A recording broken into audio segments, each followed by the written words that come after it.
बिस्मिल्लाहिर्रहमानिर्रहीम। मैं हूं समी इब्राहिम और आप देख रहे हैं अपना program open discussion. Open discussion में आज हम गपशप करने जा रहे हैं मौजूदा सूरत हाल के हवाले से। नाज़रीन, मैं आपको बताता चलूं कि institute of European business administration के मुताबिक पाकिस्तान दुनिया के उन ममालिक में शामिल है जिसके लोग दुनिया में चौथे नंबर पर अक्लमंद तस्वुर किए जाते हैं। इसके साथ साथ दुनिया में 1986 में सबसे पहला कंप्यूटर वायरस बनाने वाले भी कराची के दो भाई थे जिन्होंने सबसे पहला कंप्यूटर वायरस ईजाद किया। ये तो थी कि जहानत के हवाले से हमारी बातचीत। और मैं इस बात पे बड़ा हैरान होता हूँ कि हम दुनिया के चौथे नंबर पर ज़हीन तरीन कौम होने के बावजूद कहीं कहीं पे हम रुक क्यों जाते हैं, हमें समझ क्यों नहीं आती मामलात की। स्पेशल हम अपने पॉलिटिकल मामलात को देखें तो हमें बड़ी हैरानगी होती है कि मुल्क में होने क्या जा रहा है। आवाम को दिखाया कुछ जाता है, समझाया कुछ जाता है, और जब प्रैक्टिकल माहौल में हम आते हैं, आवाम के साथ आते हैं या हम इक़्तिदार में आते हैं, तो हमारी जो चीज़ें हैं वो बिल्कुल ही मुख्तलिफ हो जाते हैं। मुल्क की मौजूदा सूरत हाल को देखते हुए आज हमने गपशप करनी है। हमारे साथ मेहमान हैं जनाब, बहुत ही खूबसूरत शख्सियत हैं, सियासी और समाजी शख्सियत हैं, चेयरमैन हैं सिविल सोसाइटी नेटवर्क कोटादू के, और उसके साथ साथ तहसील फोकल पर्सन हैं सोशल वेलफेयर एंड NGOs के हवाले से। और इनका जो बड़ी गहरी और जो दिली मोहब्बत है वो कहीं कहीं जाके पॉलिटिकली जाके PTI के साथ हो जाती है। तो आज माहर अंसर खेड़ा साहब हमारे साथ मौजूद हैं। अस्सलाम वालेकुम माहर साहब, कैसे हैं आप? ठीक ठाक हैं, खैरियत से हैं? वालेकुम अस्सलाम मलिक साहब, थैंक यू सो मच, शुक्रिया कि आपने हमें यहाँ इनवाइट किया, मौका दिया आपके साथ बैठने का, मौजूदा सियासी व जो भी माहौल चल रहा है उस पर डिस्कशन का।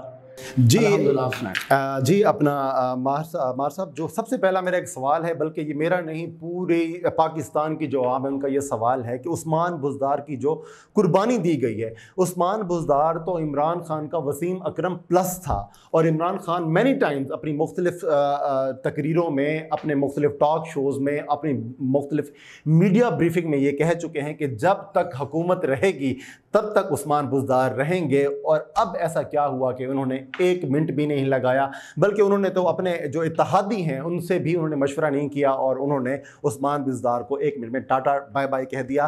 तो माहर साहब, इस हवाले से आप क्या कहेंगे?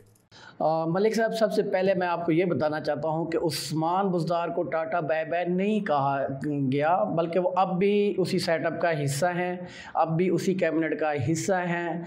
अब भी वो जस्ट उन्होंने अपनी वजारत आला जो उनके पास थी उनसे अलहदा हुए हैं, इस्तीफ़ा दिया है, ना कि उस कैबिनेट से अलहदा नहीं हुए। ठीक है, अब भी वो कहीं ना कहीं उस कैबिनेट में सेट होंगे। ये कोई सियासी ये बारगेनिंग्स जो भी हालात चल रहे थे उसके तदाद में ये उनकी वफ़ादारी समझें, बल्कि मैं समझता हूँ कि इसे खुशगवार सियासी बल्कि एक अच्छा फ़ैसला किया गया है कि अगर मुल्क की खातिर, मुल्क के मफाद की खातिर अगर ये फ़ैसला किया गया तो हम इसको अप्रिशिएट करते हैं। और बल्कि हम समझते हैं कि ये उस्मान बुज़दार प्लस इमरान खान दोनों का ये एक बहुत अच्छा फ़ैसला है।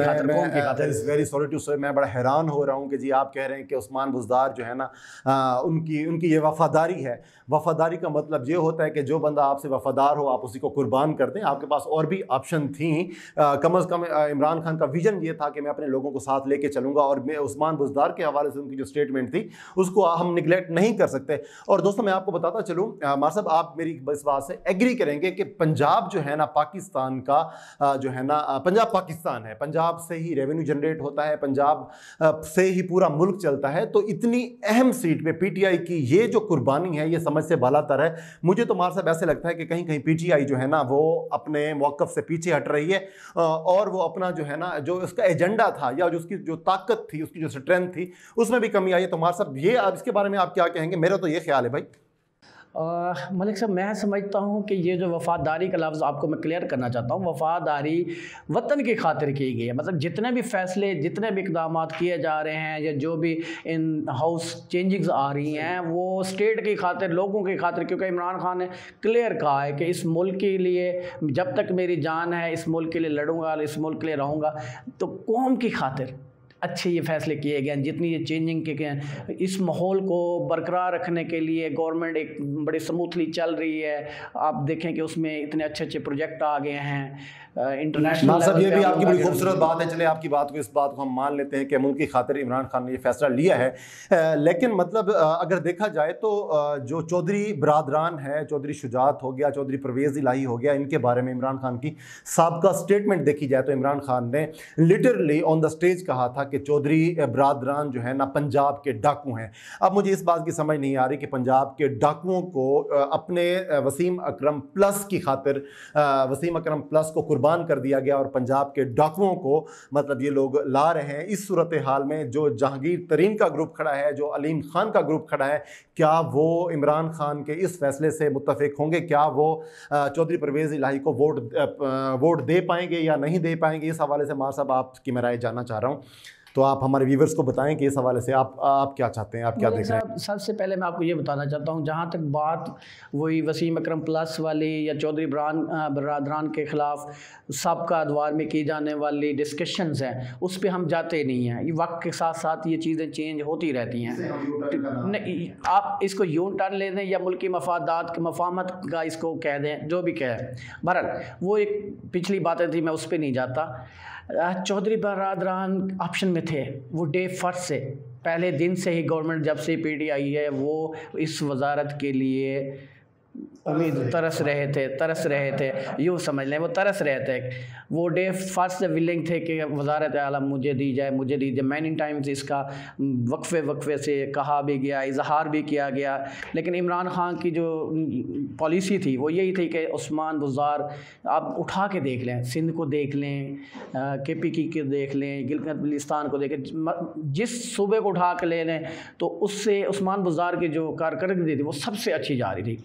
ये तो ये देखिए, ये तो आप के लोग कहते हैं कि नहीं, ये आप फैक्ट्स एंड फिगर हैं, ये फैक्ट्स एंड फिगर हैं, आप इनको उठा के देख लें, ठीक है। आप इसको न्यूट्रल होके देखेंगे तो आपको पता चलेगा, क्योंकि हम पहली दफा हमारी इधर जो रोड के सुन ले आप ही कहेंगे न्यूट्रल तो जानवर होता है, तो मैं इंसान ही ठीक हूँ, तो मार साहब आप जो है ना मुझे न्यूट्रल ना कहें तो बेहतर है। दूसरा जो आप कह रहे हैं अलीम खान और जहांगीर तरीन ग्रुप, तो मैं कह रहा हूँ एज आ पॉलिटिकल वर्कर या पॉलिटिकल चीज़ों को जो जिस हद तक देख रहा हूँ, आप ये देखें इमरान खान ने कभी जहांगीर तरीन के ख़िलाफ़ या अलीम खान के ख़िलाफ़ कभी भी कोई स्टेटमेंट नहीं दी, ना उन लोगों ने दी है।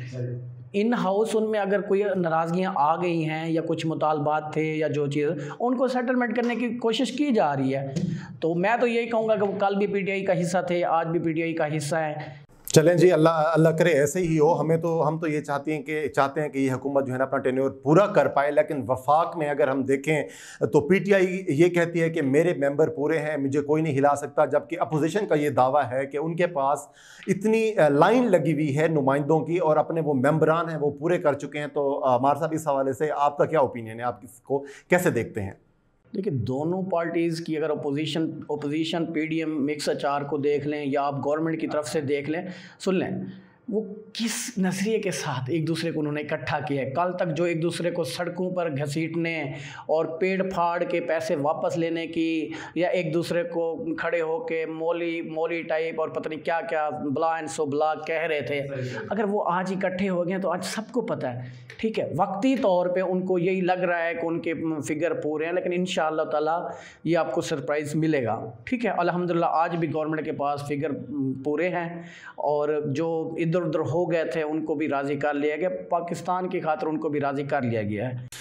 मार साहब, मैं तो आपकी बातों से ही सवाल निकल रहे हैं और ये अच्छी बात है। आपने अभी एक बात की सरप्राइज़ के हवाले से, तो पिछले दिनों जो इमरान खान साहब की जो एक तकरीर थी, तवील तरीन तकरीर थी, तो उसमें उन्होंने उससे पहले जो एक शोशा छोड़ा गया था कि इमरान खान सरप्राइज़ देने जा रहे हैं, तो मैंने वो पूरी की पूरी, मुझ समेत पूरे पाकिस्तान ने तकरीबन ये पूरी की पूरी तकरीर देखी है, सुनी है। उसमें हमें तो कहीं कोई ऐसा सरप्राइज़ नज़र नहीं आया सिवाय एक लेटर के जो इमरान खान साहब लहरा रहे थे कि ये वो मेरे पास वो सरप्राइज़ है, जो इंटरनेशनल मुझे थ्रेट्स आ रहे हैं, इंटरनेशनल ताकतें जो है ना मुझे इस वज़ीर-ए-आज़मशिप से रिज़ाइन कराना चाह रही हैं। तो ये कैसा सरप्राइज़ था? आपको कुछ समझ आई है सरप्राइज़ थी? हमें तो कोई समझ नहीं आई सर। देखिए मलिक साहब, किसी भी मुल्क की पॉलिटिक्स में हमेशा इंटरनेशनल और नेशनल जो थ्रेट्स होते हैं या ताकतें होती हैं, एजेंसियाँ होती हैं, वो इन्वॉल्व हमेशा रहती हैं, ठीक है। ख़ुसूसन हमारे मुल्क पे सबकी नज़र रहती है। आप यूरोप को देख लें, चाहे सेंट्रल एशिया को देख लें, चाहे आप वेस्टर्न यूरोप को देख लें, यूकेस को देख लें या यूईस को देख लें, हमारा मुल्क बहुत अहमियत का हामिल है सबकी, क्योंकि हम एक तो एटमी अल्हम्दुलिल्लाह एटमी ताकत हैं, दूसरा हमारे पास बहुत ज़्यादा अल्लाह ताला की तरफ से कुदरती वसाइल इतने ज़्यादा हैं, इतना जी हमारे पास 12 मौसम इमरान खान साहब गिनवा चुके हैं और इसी तरह के आप तो वही बातें कर रहे हैं, खान साहब वाली बातें कर रहे हैं, तो सुन लें हमारे पास इंटरनेशनल। बाकी जो सरप्राइज था वो तो खान साहब ने आपको क्लियर बता दिया है कि क्या क्या होने जा रहा है इस मुल्क। देखें, कुछ बातें होती हैं मुल्की मफाद में या फॉरेन पॉलिसी में, जैसे इमरान खान साहब कह गए हैं कि उनको आप ओपनली डिस्कस नहीं करते। आपको इशारा मिल गया कि ये क्या होने जा रहा है, इन जो निकले हुए हैं जलसे की सूरत में या गवर्नमेंट को हटाने के चक्करों में या फेस चेंजिंग के चक्करों में, उनके पीछे कौन, ये सरप्राइज था। देखिए, कुछ बातें खुल के नहीं की जा सकती। देखिए कुछ बातें अगर खुल के नहीं की जा सकती, अगर आप देखें ना, आप अगर कुछ बातें खुल के नहीं की जा सकती तो एक मुल्क का वजीर आजम अगर कोई सीक्रेट लेटर है या इस टाइप की कोई चीज है तो उसको पब्लिकली उसको आके अनाउंस करना ये बनता ही नहीं है। ये तो मतलब आप जो है ना इस तरह आपने थ्रेट दे दिया है। जो मेरे ख्याल में पाकिस्तान के जो इदारे हैं, जो पाकिस्तान के जो सलामती के इदारे हैं, उनको आपने थ्रेट दे दिया है। देखिए, आपका वजीर दाखिला आके ऑन द रिकॉर्ड टीवी पे आके कह रहा है कि मुझे इस लेटर के हवाले से किसी बात का कोई पता नहीं है, और इसी के साथ साथ शाह महमूद कुरैशी साहब भी यही फरमा रहे हैं कि मुझे इस लेटर के बारे में कोई पता नहीं है। और इमरान खान साहब जो है ना वो किस कैपेसिटी में वो लेटर लहरा रहे हैं, इस बात की मुझे समझ नहीं आती। दूसरा मार साहब, मेरा जो सवाल है आपसे, अभी आपने बात की, आपने यूरोप की बात की, आपने चाइना की बात की, आप मुख्तलिफ ममालिक की बात कर रहे थे, तो मैं यही बात इमरान खान साहब भी कहते हैं।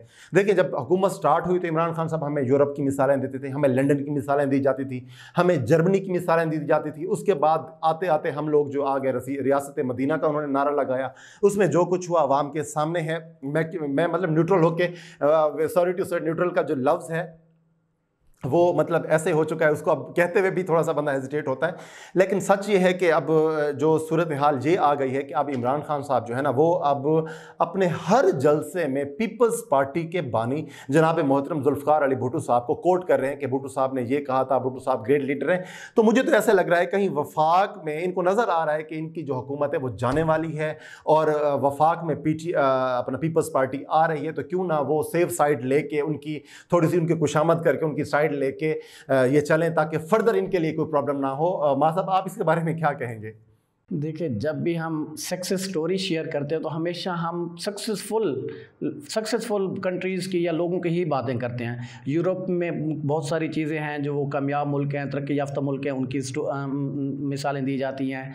सबसे आखिर पे जो अब हम मिसाल दे रहे हैं, जैसे आपने कहा रियासत मदीना की, रियासत मदीना की मिसाल देने का मकसद ये है कि हमारे मुल्क में किस तरह से ऊपर वाला तबका खाया जा रहा है और गरीब जो है वो पिसदा जा रहा था। तो उस गरीब को बैलेंस में लाने के लिए रियासत मदीना का कंसेप्ट खान साहब जो बार बार यहाँ पे इंट्रोड्यूस करवा रहे हैं या इस टर्म को यूज़ कर रहे हैं रियासत मदीने वाला, वो बेसिकली थीम ये है कि लॉ सबके लिए हो, रोटी सबके लिए हो, तलीम सबके लिए हो, एजुकेशन सबके लिए हो, फ्रीली जो माहौल है वो सबके लिए हो। ये जो नारा है मासब, ये जो नारा है रोटी कपड़ा मकान तालीम, ये वो 1973 की जो मैंने स्टडीज़ की हैं वहाँ से आप देखें, या पाकिस्तान जो बनने से लेके अब तक जो अवाम को जो लॉलीपॉप दिया गया है वो हमेशा इसी नारे के पीछे ही लगा के रखा है, इसी ट्रक की बत्ती के पीछे लगा के रखा है। और अब जो सूरत हाल नज़र आ रही है, जिस अंदाज में इमरान खान साहब मफाहमत की सियासत कर रहे हैं, तो मुझे PTI और उससे जो पीछे जो जितनी भी पार्टीज़ अब तक अपना इक़्तिदार में आ चुकी हैं, मुझे उनमें कोई ख़ास फ़र्क नज़र नहीं आया। बहरहाल मतलब जो है ना हमारे साहब, मेरी बेस्ट विशेज़ इमरान खान साहब के साथ हैं। मैं ये चाहता हूँ कि इमरान खान साहब अपना 5 साल का टेन्योर पूरा करें ताकि जमहूरियत का ये तसलसल जो है ना वो कायम रहे। हमारे साहब बहुत शुक्रिया, आप हमारे प्रोग्राम में तशरीफ़ लाए और आपने हमें मुफीद मालूमात से आगाह किया। आप को भी हमारी तरफ से बेस्ट विशेज़ कि अल्लाह पाक जो है ना जमहूरियत का ये तसलसल कायम रखे और इमरान खान साहब अपनी 5 साल मुद्दत पूरी करें। नाज़रीन, बहुत शुक्रिया, आपने हमारा प्रोग्राम देखा। तो मेरी आप तमाम दोस्तों से रिक्वेस्ट है कि हमारे चैनल को लाइक सब्सक्राइब भी कर दें। Thank you so much. अल्लाह हाफिज़।